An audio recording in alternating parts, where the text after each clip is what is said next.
Now, as a bow hunter, there's a lot of challenges as you go, but one of the biggest challenges, in my opinion, is deciding when you're gonna draw.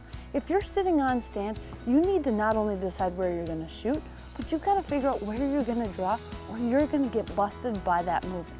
So the very first thing I do when I get on stand, I pick where I'm gonna shoot, and I pick where I'm gonna draw. Now, that's all great in a perfect world, but unfortunately, it doesn't always work out that way.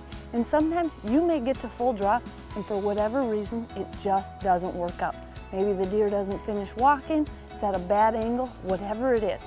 Now, we're all gonna try to hold it as long as possible, but there gets a point when you're just shaking too much that you have to let down.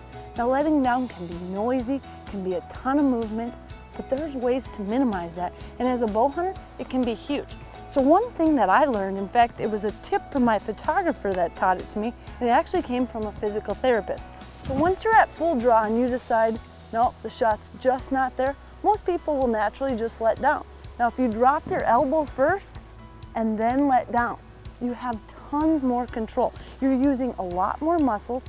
Instead of coming from here, just drop that elbow down and let down. If you can remember that, it is a huge piece of advice that can help you, and it might make the difference between success and failure.